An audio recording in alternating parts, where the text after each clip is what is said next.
They've got a list here of injuries and how many games Liverpool players have missed this season. So Gomez and Bradley have both missed 16 so far. It's a lot. Jota missed 50. Chiesa 14. Harvey Elliott 14. Allison 13. Tyler Morton 11.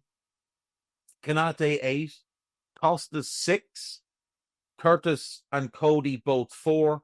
And Trent 3 plus however many he misses now. It really does put to bed the notion that we've had, fantastic luck with injuries this season.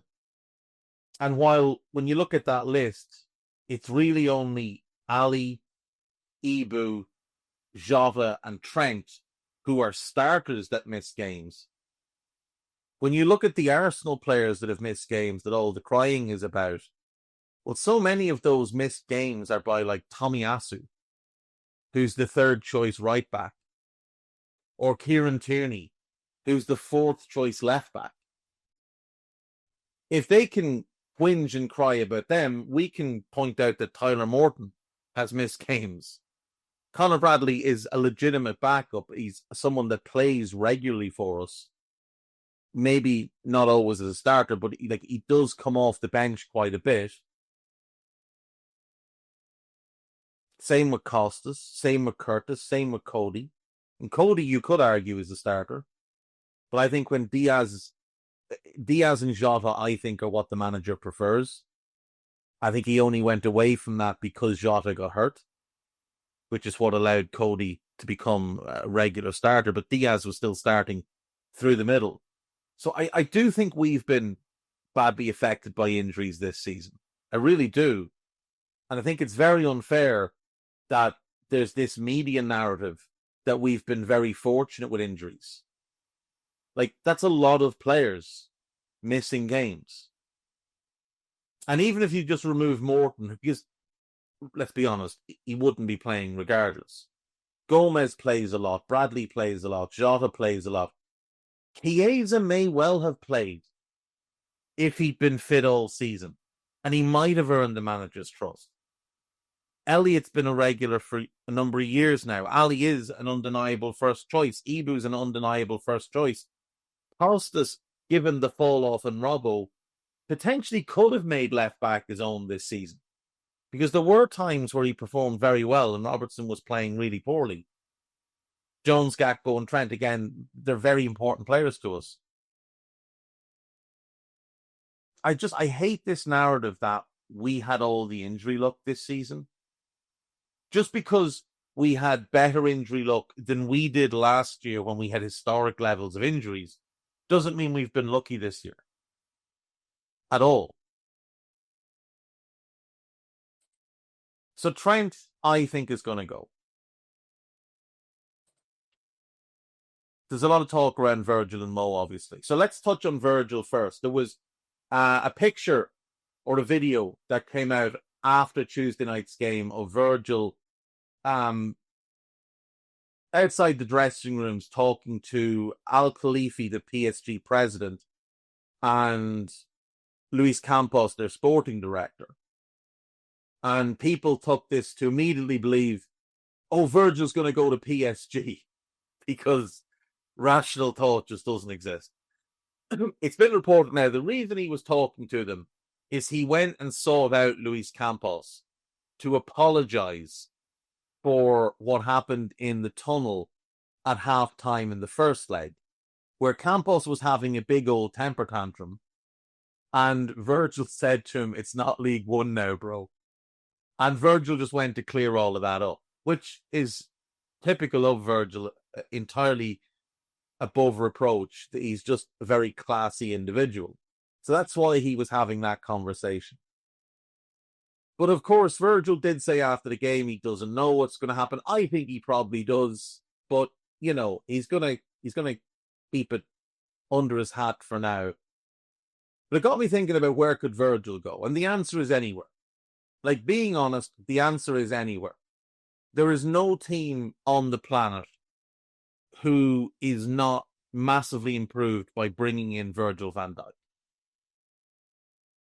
In the Premier League, he would be the best centre back. He's the best centre back on the planet. So he would be the best centre back at Arsenal, at City, at Chelsea, at United, at Spurs, at Newcastle, at Villa.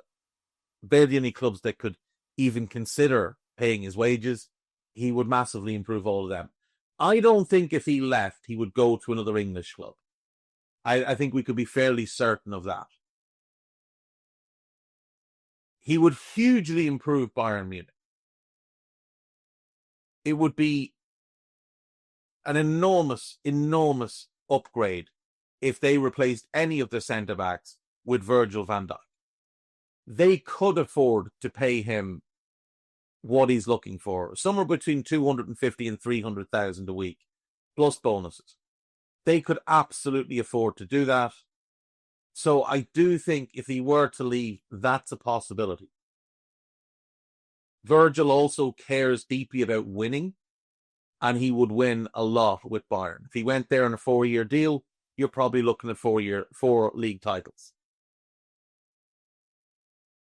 Nobody else in Germany is getting Virgil van Dijk because no one else can afford the wages. In Italy, I think Juve could afford the wages, and I think Inter could afford the wages. I don't think anybody else could. He would obviously hugely improve both of those teams. And Virgil in the middle of Inzaghi's back three at Inter would be pretty special. If he goes to Inter, 3 or 4 year deal, he likely win a couple of league titles, be in Champions League contention. Juve are a bit further away. Maybe you'd be looking at 1 league title. And I'm not sure Juve'd be hugely appealing to him at this moment in time. Inter, though, I think would be. So I think you put Inter on that list. So now you've got Bayern and Inter. He would massively improve Barcelona. But if you were playing him, it would likely be in place of Kubarsi, because Araujo's their best centre-back. Now, the issue with him is he's regularly injured. But an Araujo-Van Dijk partnership would be ungodly. Not quite Virgil Ibu, but the very next best thing. You have a similar issue with Araujo as we have with Ibu, maybe even more so. I think he's more injury prone than Ibu. But you could absolutely see that working. But would Barcelona want to stunt the development of Pau Kubarsi? And I would say probably not. So even though he would improve them and they could afford his wages, and I would imagine he would be very tempted by that move for a couple of reasons. Number one, his hero is Ronaldinho. And Ronaldinho had his best spell, obviously, at Barcelona. And I would imagine that's probably where Virgil fell in love with him. So there's that. There's the historic Dutch link to Barcelona, starting back in the 70s, obviously, with Rinus Michels and Johan Cruyff, and how Dutch football is what influences Barcelona. It is the blueprint for Barcelona. So there's that aspect, the historic aspect. And then there's the lifestyle. Barcelona is an incredible city. I would imagine it's a stunning place to live because it's an amazing place to visit. And I would say Virgil could live a very happy life in Barcelona. So I would say he would be very interested in that move. They could probably make it work. He would improve them. But I don't know if they would make the move. Unless they decided to sell Araujo, but they've just given him a big contract. Now, they might look at it and say, well, if we have Araujo and Virgil, we can just rotate them. And then we have Kubarsi also in that mix. So, we've got 3. We'll always have 2 on the pitch. We'll be good. So maybe you put them on the list. Okay, maybe you put Barcelona on the list. Atleti could afford the wages. He would hugely improve Atleti. I think you'd have to put them down on the list. I think Virgil's the type who wants to play under great managers as well. So they've got a great manager. I think he's the best manager in the world and have done for quite a while. So I think you'd have to put them on the list, but I think they're probably low on the list. If all of these clubs made him an offer, I think they're probably low on the list. And then there's obviously Real. He improves them. They can absolutely afford the wages. If he wants to win, he will absolutely fill his pockets full of medals at Real Madrid. You put Van Dijk and Trent into this Real Madrid, and that's the thing, Trent would be going there as well.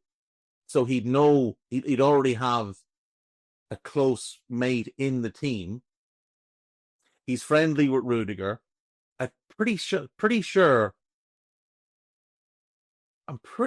he's...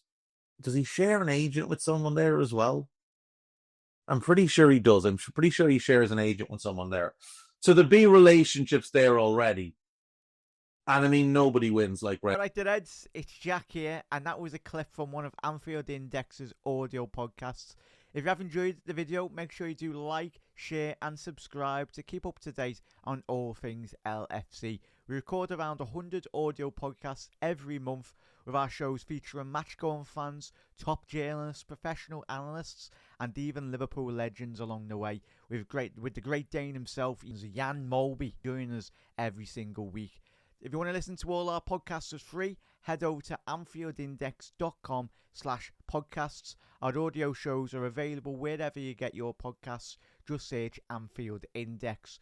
Or if you prefer to listen to all our podcasts in full and without any ads, why not head over to AI Pro today to check it out now at AnfieldIndexPro.com. If you want to get involved in the great growing community of Liverpool fans, check out the Anfield Index Discord. The link is in the description.